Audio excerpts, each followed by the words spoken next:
My girlfriend invited her ex to draft night at my condo and then, without any hesitation, told me, "If you're uncomfortable, just leave." So I moved the entire party with one message and gave her 30 days notice to find a new place, which she did not take well at all. And yeah, sup Reddit, grab a snack because this one's a ride. So here's the deal.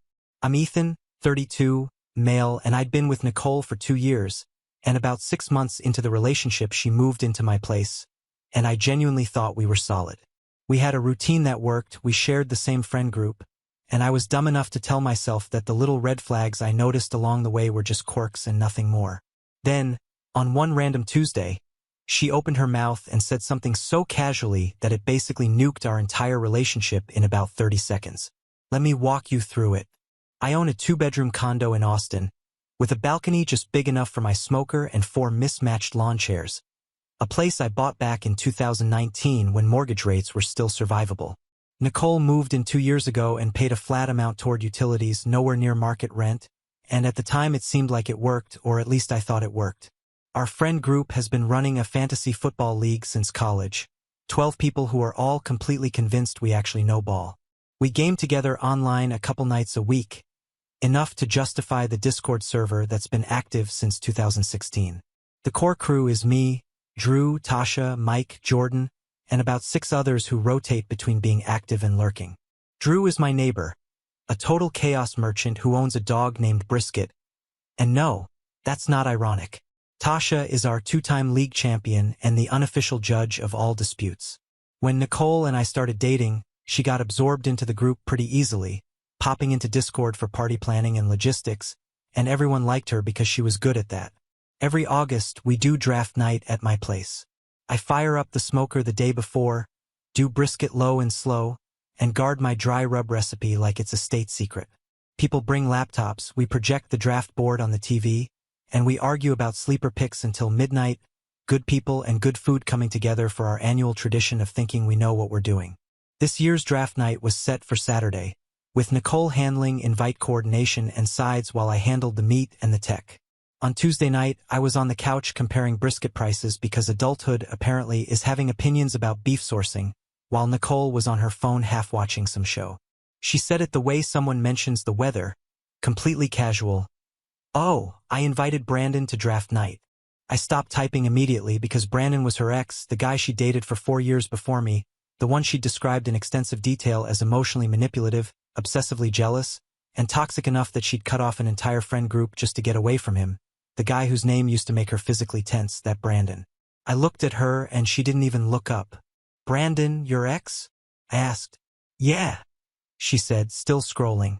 She told me he'd reached out a few months ago, that they'd been talking, that he was completely different now, had done a lot of personal work, apologized for everything, and that they were just friends, for a few months. She'd been in contact with him for months, and I was finding out 4 days before she wanted him sitting in my living room. I closed my laptop and asked her if she was serious, telling her she'd invited her ex-boyfriend to draft night in my condo and was only just telling me now. That's when she finally looked up, annoyed like I was being difficult about something simple, and said it wasn't a big deal, that he was just a friend, that she'd run into him last week and mentioned it, that he was into fantasy football now and it would be fine. She claimed she'd run into him at the coffee place near my office, a total coincidence, and sure, a guy she hadn't spoken to in years just happened to materialize at her specific coffee shop, and that somehow turned into a party invite, totally organic. I told her I didn't want him here, that this was my home, that I'd never met this guy, and that everything I knew about him came from her, and none of it was good. She put her phone down, and the annoyance sharpened into something colder as she said that was years ago, that people change, and that she wasn't going to uninvite him just because I was being insecure, because that would be humiliating. I told her I wasn't insecure. I was saying I didn't want her ex in my house. She stood up with her arms crossed and said he was coming, that she'd already told him, and that if I was going to be weird about it, maybe I should just go somewhere else for the night, go to Drew's, because it was only a few hours and she wasn't letting my paranoia ruin this. She told me to leave my own place so she could host her ex at a party I was throwing.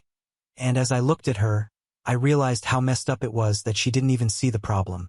I thought about the last 2 months, the late nights, her phone always face down, the vague weekend plans, and that's when it clicked. Not the full picture, because that would come later, but it was enough for me to know that whatever I thought this relationship was, it wasn't that. She was still standing there with her arms crossed, clearly waiting for me to apologize, negotiate, or do whatever she expected pushover boyfriends to do in moments like this. I didn't say anything. I just stood up, walked into the kitchen, grabbed my keys off the counter, and headed straight for the door. "Where are you going?" she called after me, and I still said nothing. I wasn't trying to be dramatic. I just genuinely had nothing left to say to her that would matter, because she had already made her position clear, and now I was about to make mine. I walked out, drove over to Drew's place, and sat on his couch for a full hour staring at the wall while he made us both iced coffee and didn't ask a single question. When he finally handed me the coffee, he sat down across from me and waited. "She invited her ex to draft night," I said at last. "Told me to leave if I didn't like it." Drew blinked. "What? Leave your own condo?" "Yep. The condo you own? That's the one." He took a moment to process it, then asked, "So what are you going to do?" I pulled out my phone, opened Discord, and typed one message in the draft night channel for everyone to see. "Draft night is moving to Drew's place. Same time. I'll bring the brisket. Nicole wants to host her ex here instead. So we're relocating. Details tomorrow." I hit send, muted notifications, and slept on Drew's couch that night. My phone blew up anyway, even muted, lighting up every few seconds on Drew's coffee table. My girlfriend invited her ex to draft night at my condo and then, without any hesitation, escalating to angry, "If you're uncomfortable," and landing squarely in threatening territory. So I moved the entire party with one message and gave her 30 days notice to find a new place, which she did not take well at all, higher with every buzz. Around 1 in the morning, grab a snack because a number I didn't recognize. So here's the deal. I'm 3 messages 32 in a row. Male, Drew and I'd been with Nicole for 2 years. Squinted at the screen and about 6 months into the relationship, she moved into my place. Apparently Nicole had given him my number, so we had a routine that worked. We shared the same friend group. Brandon was asking, and I was dumb enough to show myself and whether he should bring anything. I noticed we were buddies planning a cookout together. Nothing more. The audacity of it made Drew laugh so hard he woke up. She opened her mouth and said something so casually that it basically nuked our entire relationship in about 30 seconds, and flopped down on my feet like a 70-pound. "I own a 2-bedroom condo in Austin. You're keeping brisket with a balcony just big enough for my smoker and emotional support lawn chairs. Non-negotiable. I bought back in 2019 when mortgage rates were still survivable. Importantly, Nicole moved in 2 years ago and paid a flat amount toward utilities. The next morning was going to be interesting. And at the time it seemed like it woke me up, or at least 45, by dropping his phone onto my chest running a fantasy football league since college. Check the server. 12 people who are all completely convinced overnight. No ball. With 47 we game together online a couple nights a week alone. Enough to justify and saw that Drew had posted around 11:45 the night before. The core crew is me, my place is locked Drew, in. Tasha, Smoker, Mike, Transport, Jordan, happening and about tomorrow. 6 others who rotate between being active and lurking. Then Tasha jumped Drew is my neighbor. Wait, a total Brandon, chaos merchant, the one who owns from the horror named Brisket. Why would she invite him to anything?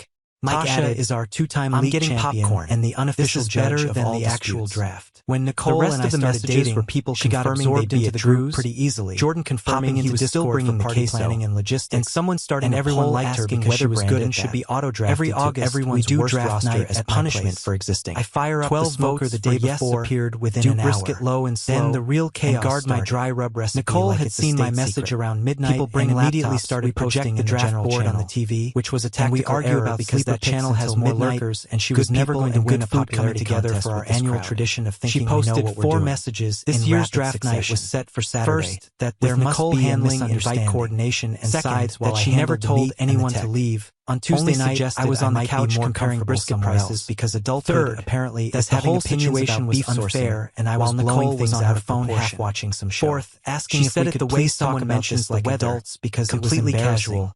The responses were I invited Brandon to draft night. Mike replied with a single thing because Brandon was her ex. Jordan the guy she dated for 4 years be providing snacks. The one she described in extensive detail as emotionally someone I didn't even recognize, obsessively jealous, a meme of a woman enough that she cut off an entire friend group just to get away from him. Tasha did what Tasha, the guy whose name used to make her physically tense. She pinned my original message. I looked at her and she didn't even look up. For context, Ethan was asked to leave his own condo so Nicole could host her ex. Still scrolling. He declined and she told me he reached out a few months ago. That's the whole whole they'd been talking, that he was completely different now. Nicole had done a lot of personal work, apologized posting for 3 more times, and that they were just Tasha was taking sides for a few months. And whether the mods she'd been in contact with one person's narrative dominate the server. And I was finding out 4 Tasha days responded with a single message sitting in my living room. This is your warning. I closed my laptop and asked her if she was serious, or take a break from the channel, telling her she'd invited her ex-boyfriend to draft night in my condo. And was only just showed me another set of DMs. That's when she finally looked up. Brandon had somehow found Drew's username, simple, probably said it wasn't a big deal, that he was just trying to recruit him as a neutral party. Run into him last week and mentioned there was another side he was into story and whether Drew thought Nicole was being treated fairly. She claimed she'd run into him at the coffee place near my office, a total just leaving the guy on read like a guy she hadn't spoken to in years. I handed Drew his phone back and shook my head. Coffee shop. Tasha's a legend turned into a party invite, totally organic. And she's been running that server. I told her I didn't want him here since 2018. That this was my home, which meant Nicole never met this guy. And Drew everything was already I knew about in the kitchen making more coffee, and none of it was good. Also, your girlfriend tried to DM me at 2 and the annoyance sharpened into something me to be reasonable and convince you to move the party people back. Change, and I left her that she wasn't going to uninvite him just because I was she and Brandon could at least come to my place for the draft. I told her I wasn't insecure. I read too. I was saying I didn't want her ex in my house. I drove back to my condo around 8. She stood up with her arms and Nicole was waiting. He was coming, clearly awake for hours, pacing with her phone, and that if I was going to be weird about it, the moment I walked in, she should just go somewhere else for the night, go to Drew's, because it was only a few hours. The body language of someone who just wants to work things out. She told me to leave my own place so she could host her last night got out of hand, and she didn't mean for any of this to happen. And as I looked at her, and this was the Nicole I realized how messed up it was, the warm, that she didn't even reasonable girlfriend who just thought about the last 2 months, everyone to get along, the late nights, but I told her there was nothing to talk about. That draft night was at Drew's, and she could do whatever she wanted at the condo on Saturday. Not the full picture, and her face that would come later. Something hard underneath for me to know that whatever I thought this relationship girlfriend mode, and said she understood I was upset. She was still standing there with her arms crossed, and she was trying to be mature, clearly waiting for me to apologize, who made it public, negotiate, humiliated her, or do whatever she expected pushover boyfriends to do in moments like this. And when I said I didn't say anything, she might be more comfortable. I just stood up. She snapped, walked that it wasn't the kitchen thing. Grabbed when I said it was exactly the same thing, she stared at me straight for the door. Where are you going? That if I wanted to make this a whole thing, then fine. And I still said she lived here too, and I wasn't trying to be dramatic. I told her I wasn't kicking her out. I just genuinely had nothing left to say to her. That she was welcome to stay, and Brandon because she had already made her position clear. Place to. And now I was about to make mine. They had a wonderful evening. I walked out. And I drove over to Drew's bedroom to grab clean clothes, sat on his couch behind me. I heard her voice shift again as she got on the phone, while he made us both iced coffee, already pivoting to the next play, a single question, asking Amber to come over because I was being completely unreasonable. He sat down across and she didn't feel safe and waited. Lining up, she invited her ex playing the draft to someone who'd believe her. I said at last. The two-faced thing told me to leave if I didn't like it. And I grabbed my stuff and headed back to Drew's. What? Because whatever leave your own was about to happen with Amber wasn't going to involve me. The condo you own. Saturday arrived and it was draft night at Drew's. He took a moment to process it. Later I heard what happened at my condo. Pieced together what are you going to do? Haley, who was still talking to Nicole then, opened Discord, and from Drew, who got an unhinged one message in the draft night channel Nicole everyone decided to host anyway. Setting up the living room like a party was happening with bowls of chips and a vegetable tray and everything arranged. Nicole wants to host her in a group chat for work. So we're relocating. She was hosting a low-key get-together with good snacks. I hit send and nobody came. Muted notifications either because they had other plans or Drew's desperation or both. My phone blew up anyway. People were obviously even muted. But she committed so every few stayed out, and Brandon showed up early, 2 hours early, sitting on my couch eating my chips at 4:30 waiting for a party that was never going to happen. And the first hour was fine with Nicole in hostess mode keeping conversation going and probably still convinced people would show up, but by 6 Brandon got antsy, checking his phone, looking at the door, asking when the rest of the group was arriving, and she told him some people might be running late, and he asked how late since the draft started at 7, and she said there might have been schedule changes. And around 7 the draft officially started at Drew's where everyone actually was. While Brandon sat in an empty living room with a vegetable tray and started texting Drew, messages Drew later showed me that were pure gold, asking at 7:12 if there was another location, at 7:34 whether people were coming to her place, or at 7:58 if the draft was happening somewhere else because nobody was there, and Drew didn't respond, just left them on read. And back at the condo Brandon eventually asked Nicole if this was the party. And she tried to play it off as a miscommunication and suggested they could still have a nice evening just the two of them, which confused him because he thought it was a whole group thing with 15 people. And when she said plans changed and he asked change to what and pointed out it was just them eating chips, she asked if that was a problem, and apparently it was because he spent the next hour on his phone getting more awkward while she tried to salvage the vibe with music, a movie, small talk about his crypto portfolio that went exactly how conversations about crypto portfolios usually go. And around 8:30 he said he had to leave because something came up with his roommate, very urgent, and she walked him to the door, and according to Haley the goodbye was painfully brief. And after that Nicole sat alone in the condo surrounded by untouched snacks while her phone stayed silent. The party she hijacked happening without her and the ex she chose over her boyfriend bailing after 4 hours of awkward silence.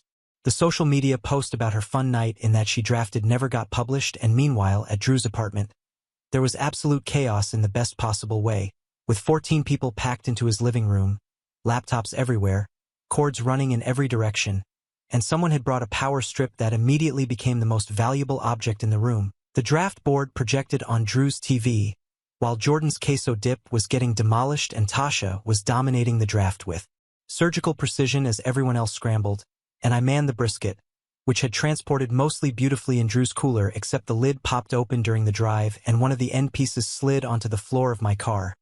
And Drew's dog Brisket considered this a personal gift and ate it before I could react. And I wasn't even mad because that dog had earned it. And the vibe was good, better than good, with people relaxed, laughing, roasting each other's draft picks in real time. Mike's headset still echoing while he took the mockery in stride, Jordan claiming his queso recipe was a family secret while 3 people immediately started trying to reverse engineer it, and around round 4 Drew's Wi-Fi decided to have a moment, the connection dropping for about 90 seconds, and when it came back the auto-draft had selected a kicker for me in the 4th round, a kicker, and the room erupted. Mike laughed so hard he choked on a chip. Drew apologized profusely while also clearly finding it hilarious, and I'd have to live with this for the entire season as the nickname started immediately, Kicker King, someone calling me from across the room, and within 10 minutes Tasha had changed my Discord handle to Round 4 Kicker, Mike suggesting we make it a rule that whoever finishes last next year has to draft a kicker in Round 4 as punishment, the vote passing unanimously, and Drew's Wi-Fi had achieved what Nicole couldn't, actually ruining something for me.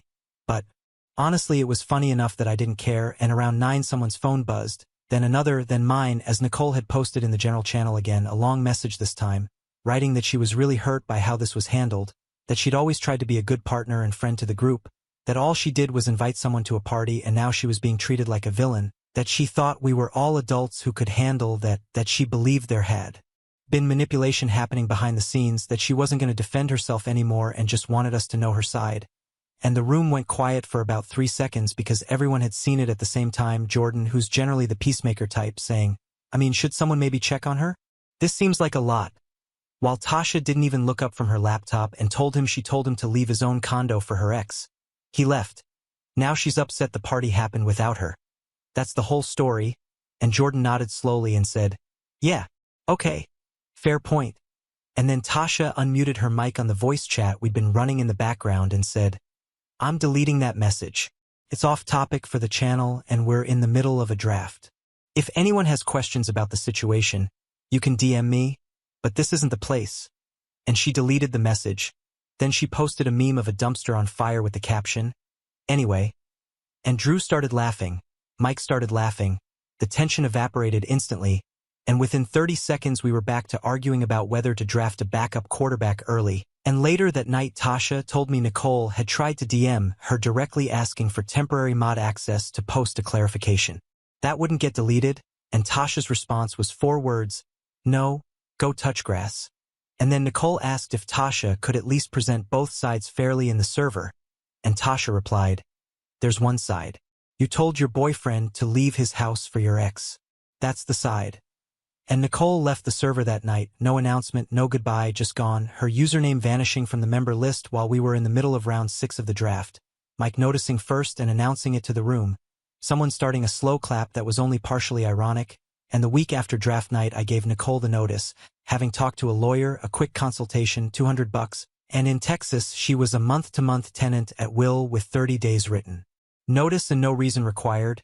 And he emailed me a template, simple, and I set the move-out date for October 15th to give myself time to arrange the locksmith and coordinate around my work schedule. And I printed the notice on a Sunday evening and handed it to her while she was watching TV, and she asked, "What's this?" And I said, 30 days notice. You need to find a new place by October 15th.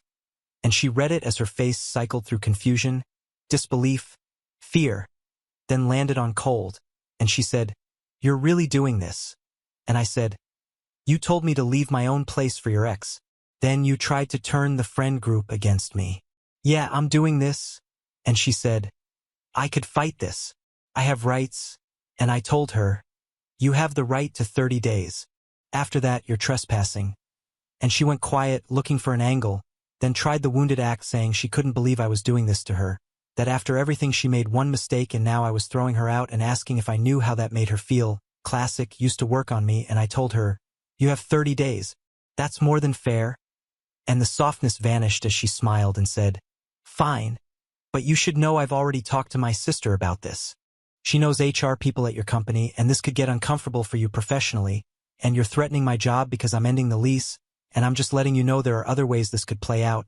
And then she went to the bedroom, leaving me standing there stunned before I texted Drew and told him she just threatened to contact my HR, and his response was, "LMAO with what? Being a homeowner? Let her try, bro."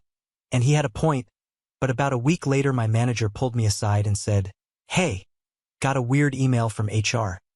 Something about a hostile domestic situation and concerns about your stability. You know anything about that?"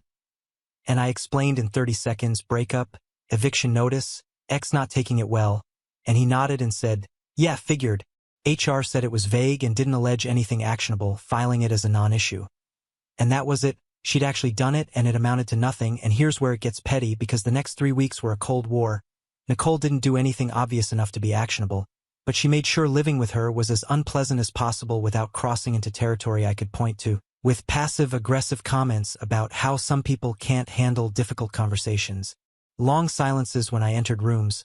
Cabinet doors left open because she knew it annoyed me, the last of the coffee used and not replaced, the thermostat adjusted to temperatures she knew I hated, small things, death by 1,000 paper cuts, and then the Wi-Fi incident happened because I came home from work one day to find the network name had been changed to Ethan is a narcissist and the password had been reset to something I didn't know.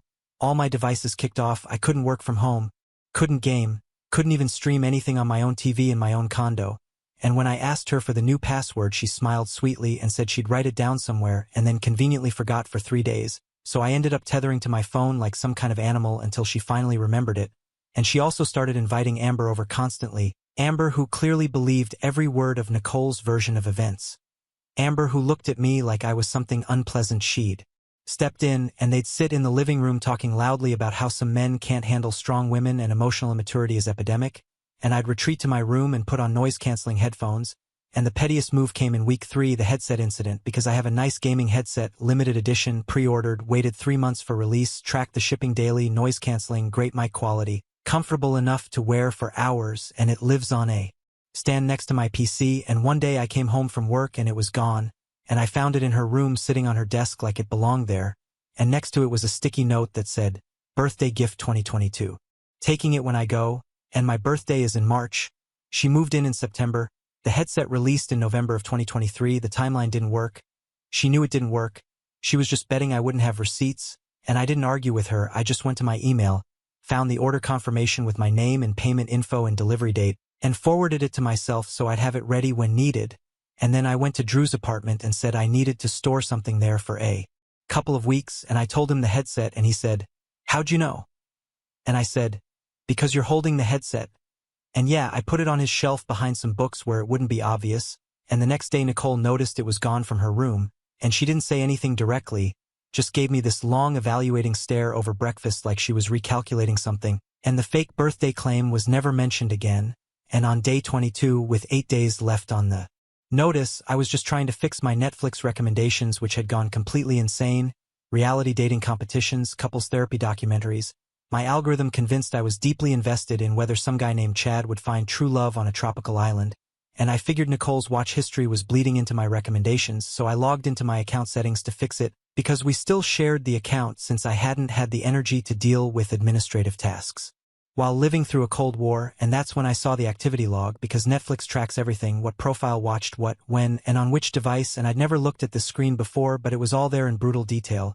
And Nicole's profile showed viewing sessions at times that didn't match where she was supposed to be, 2 episodes of some drama at 11 at night on a Wednesday back in March, and I remembered that night because she'd said she was staying at Amber's since. They had an early brunch thing the next day, but the device wasn't Amber's TV, it wasn't Nicole's laptop or tablet either, and the device was listed as Brandon's Fire Stick because Netflix pulls device names from your Amazon account, so Brandon had literally named his streaming device after himself, a genius move that honestly really helped me out. And I stared at my phone screen for a very long time, scrolled further back, saw more sessions in February, January, December, going back almost 8 months, always the same device name, always on nights she told me she was somewhere else, gym nights, girls' nights with friends, sister visits, work events, and every excuse she'd given me for the past year. Every story about where she was going had apparently been a lie. The recent reconnection she described, the one she claimed happened a few months ago after a coincidental coffee shop encounter, was at least 8 months old, which meant the coffee shop thing was staged. The he's changed narrative was rehearsed, and the whole thing was a production because the draft night invitation wasn't impulsive at all. The party was supposed to be her soft launch, a way to introduce him as just a friend, get everyone comfortable with his presence, so when she eventually made the switch the timeline would look natural, and she wasn't just entitled.